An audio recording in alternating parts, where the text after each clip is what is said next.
हुए भीष्म पितामह से शिखंडी ने क्या कहा। महाभारत का युद्ध अपने अंतिम चरण पर था और अर्जुन के बाणों से भीष्म पितामह घायल हो चुके थे। अंबा के रूप में शिखंडी ने अपने पूर्व जन्म की प्रतिज्ञा को पूर्ण कर लिया था और अर्जुन के बाणों से छलनी होकर भीष्म पितामह बाणों की शैया पर लेटे हुए थे। भीष्म पितामह को इच्छा मृत्यु का वरदान था, इसलिए स्वयं यमराज भी उनके प्राण नहीं छीन सकते थे। वे बाणों की शैया पर लेटे हुए महाभारत के युद्ध के परिणाम का इंतजार कर रहे थे। तो एक दिन आधी रात के समय जब कोई भीष्म के आसपास नहीं था, तब शिखंडी भीष्म पितामह से मिलने आया। आज के इस वीडियो में हम इसी रहस्य से पर्दा उठाएंगे कि शिखंडी ने भीष्म से क्या कहा। आपने शायद ही इस कथा को पहले कभी सुना होगा, क्योंकि टीवी में इस रहस्य को कभी नहीं दिखाया गया है। नमस्कार दोस्तों, आज की वीडियो में हम आपको एक ऐसी कहानी सुनाएंगे जिसे शायद बहुत ही कम लोग जानते होंगे। यह कहानी तब शुरू होती है जब कौरव और पांडव रोजाना उनसे मिलने, उनका हाल जानने आते जाते रहते थे। तो एक संध्या के समय जब श्री कृष्ण और पांडव भीष्म के पास जाने के लिए निकले, तो पांडवों के सभी शुभचिंतक राजा भी साथ थे। उन्हीं में शिखंडी भी सभी के पीछे चल पड़े और जहां भीष्म पितामह शरशैया पर लेटे हुए थे वहां गए। उनके साथ सभी पांडव, श्रेष्ठ ऋषि और भगवान श्री कृष्ण भी थे। सभी ने पितामह को हाथ जोड़कर प्रणाम किया, लेकिन शिखंडी आगे नहीं गए और दूर छिपकर खड़े हो गए। सभी पांडव पितामह के चारों ओर खड़े हो गए। भीष्म पितामह ने सभी का यथोचित सत्कार किया। भगवान कृष्ण की पूजा की धर्म पुत्रों को देखा। उनकी आंखें प्रेम के आंसुओं से भर गई। उन्होंने कहा, पांडवों, न्याय और धर्म के मार्ग पर चलते रहने के बाद भी तुम लोगों को इतना कष्ट उठाना पड़ा। धर्मराज, युधिष्ठिर, गदाधारी, भीम धनुर्धारी, अर्जुन चक्रधारी, कृष्ण, इन सब के रहते हुए भी इतनी विपत्ति। यह चक्रधारी कृष्ण कब क्या करना चाहते हैं, किसी को नहीं मालूम। युधिष्ठिर, अब तुम इस अनाथ प्रजा का पालन करो। इस श्री कृष्ण को, जिन्हें तुम अपना ममेरा भाई समझते हो, उन्होंने अर्जुन सारथी बनाने में भी संकोच नहीं किया। वे स्वयं परमात्मा है।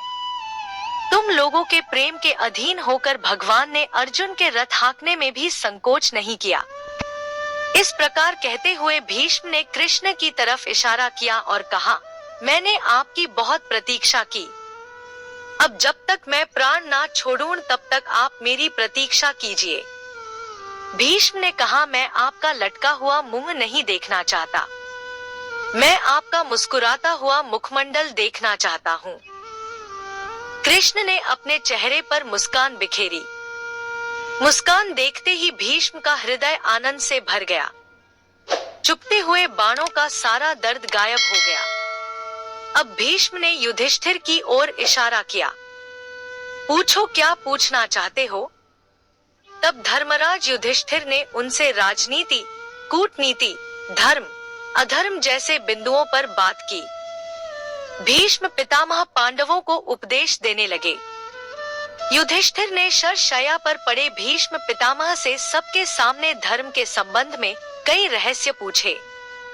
तथ्यों को जानने वाले भीष्म ने धर्म, अधर्म, राग, वैराग्य, दान, धर्म, राजधर्म, स्त्री धर्म और भगवत धर्म की अच्छी तरह से व्याख्या की। इसको भागवत में भीष्म गीता कहते हैं। सभी पांडव और श्री कृष्ण भीष्म को प्रणाम करके चले गए। तब तक आधी रात हो गई थी। तब शिखंडी निकलकर बाहर आए। उनकी आंखों के सामने उसका पूरा पिछला जन्म घूम रहा था कि कैसे भीष्म ने एक निर्दोष कन्या के पूरे 2 जीवन बर्बाद कर दिए। तो पहले यह जानते हैं कि कौन थे शिखंडी, क्या थी उनकी भीष्म से दुश्मनी। तो शिखंडी इस जन्म में पिछले जन्म का बदला लेना चाहता था। पिछले जन्म वह राजकन्या अंबा थी। अंबा, अंबिका और अंबालिका तीनों काशी नरेश की सुंदर कन्याएं थी। तरुण सुंदर राजकन्याओं का स्वयंवर था।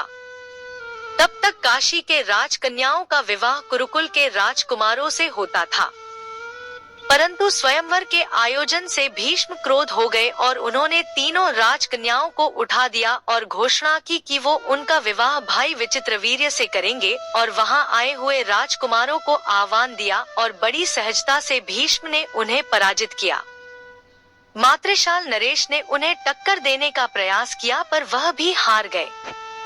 हस्तिनापुर आने पर अम्बा ने बताया कि राजा शाल और वह एक दूसरे से प्यार करते हैं और शादी करना चाहते थे। सुनते ही बड़े आदर से भीष्म ने अम्बा को शाल के पास भेज दिया, परंतु सबके सामने अपमानित होने के कारण शाल ने अम्बा को स्वीकृत करके हस्तिनापुर वापस भेज दिया।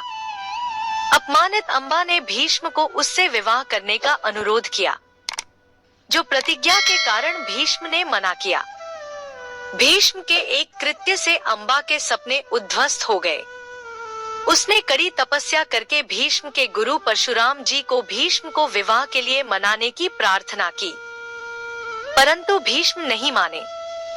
तो भगवान की तपस्या करके अगले जन्म उसके हाथों भीष्म की मृत्यु हो, ऐसा वरदान प्राप्त करके देह त्याग किया।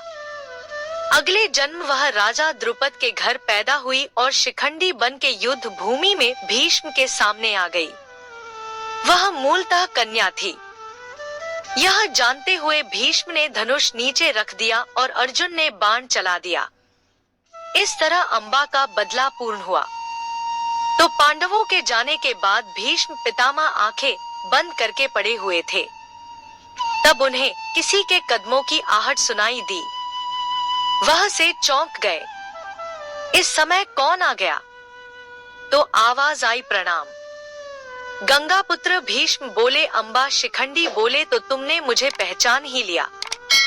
भीष्म बोले, हाँ द्रुपद नंदन, तुम्हें मैं कैसे भूल सकता हूँ, देखते ही पहचान लिया था। शिखंडी बोला, भीष्म आज आप अन्याय के विरुद्ध लड़ने का उपदेश दे रहे हैं, लेकिन आप स्वयं जीवन भर अन्याय की ओर से लड़ते आ रहे हैं।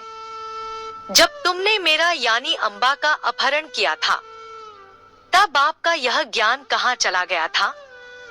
उस समय आप बिना एक कन्या की इच्छा जाने तुमने उसका जीवन बर्बाद कर दिया, क्योंकि तुम शक्ति और बल के घमंड में मत थे। जब मेरे लिए सब दरवाजे बंद हो गए तो मैंने तुमसे विवाह करने के लिए बोला, तो तुमने अपनी प्रतिज्ञा की आड़ लेकर मेरा अपमान किया और मेरे सामने आत्मदाह के सिवा कोई रास्ता नहीं छोड़ा। तब तुम्हारा धर्म कहाँ गया था? और आज आप पांडवों को धर्म अधर्म की बातें सिखा रहे हैं। मुझे तो यही सोचकर तुमसे घृणा होती है। शिखंडी के नुकीले बाणों की तरह चुभने वाली बातें सुनकर भीष्म पितामह की आंखों में आंसू आ गए। वह कुछ क्षण बाद बोले, हे शिखंडी, जब मैंने तुम्हारा अपहरण किया था तब साफ बोला था कि मैं अपने भाई विचित्र वीर्य से विवाह के लिए इन कन्याओं को ले जा रहा हूँ। ना तुम्हारे पिता ने और ना तुमने मुझे बताया कि तुम राजा शाल से प्रेम करती हो, और जब तुमने विवाह के लिए बोला तो मेरे सामने अपने मरे हुए पिता को दिया हुआ वचन सामने आ गया। मेरा तुम्हारा अपमान करने का कोई विचार नहीं था। अब हो गया तुम्हारा प्रतिशोध पूरा। शिखंडी चुप रहा। भीष्म फिर बोले, मन में मेरी तरफ से कोई गिला नहीं रखना, यह तो होना ही था। अधर्म पर धर्म की विजय के लिए देवताओं ने युगों पहले से ही इसकी रचना कर ली थी। मेरी प्रतिज्ञा ही अम्बा के पतन का कारण था, परंतु आज मैं जो उपदेश कर रहा हूँ इनमें लेश मात्र भी पाप नहीं है।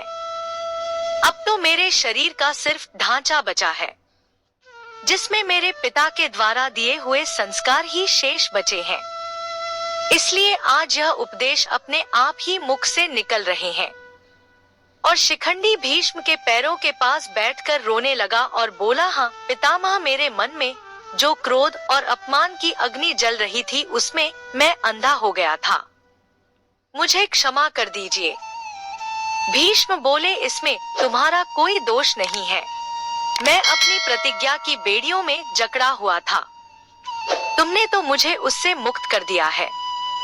बस मेरे मन में एक अम्बा के साथ हुए अन्याय का ही बोझ था। अब वह भी दूर हो गया है। इसलिए हे शिखंडी, मुझे क्षमा कर दो। शिखंडी बोला, पितामह, मैंने जीवन में बहुत दुख देखे हैं। मेरा मन बहुत विचलित होता है। पितामह, मुझे शांति चाहिए। आप मुझे भी संसार का ज्ञान दीजिए। तो भीष्म बोले, आज मैं तुम्हारे माध्यम से सारे संसार को बताना चाहता हूँ कि लोभ में पड़कर व्यक्ति वह सब कार्य कर डालता है जो अनैतिक है, अधर्म युक्त है, निंदनीय है। लोभ पाप का जन्मदाता है। यदि व्यक्ति के मन में लोभ ना हो तो वैसा काम क्यों करेगा जिसमें स्वयं को और दूसरों को नुकसान हो। हे पुत्र, आज जो यह महाभारत का युद्ध हो रहा है, इसमें भी लोभ की प्रधानता है। यदि ईमानदारी से दुर्योधन पांडवों को उनके अधिकार का राज्य दे देता तो यह युद्ध ही नहीं होता। इस महाविनाश का कारण लोभ ही तो है। शिखंडी भीष्म की बातों से तृप्त हुआ और शिखंडी ने अपने कर्म के लिए क्षमा मांगी। भीष्म बोले, अब मैं शांति से मरूंगा और स्वर्ग में अपने पूर्वजों के सामने जाकर शर्मिंदा नहीं होऊंगा। तुम जाओ पुत्र, सदा सुखी रहो। और शिखंडी ने भीष्म के पैर छूकर प्रणाम किया और चले आया। लेकिन अब सवाल उठता है कि आखिर महाभारत के बाद शिखंडी का क्या हुआ। इस कथा का वर्णन हमें महाभारत के अंतिम दिन में मिलता है, जब स्वयं भीम के द्वारा दुर्योधन की जान को तोड़ दिया गया।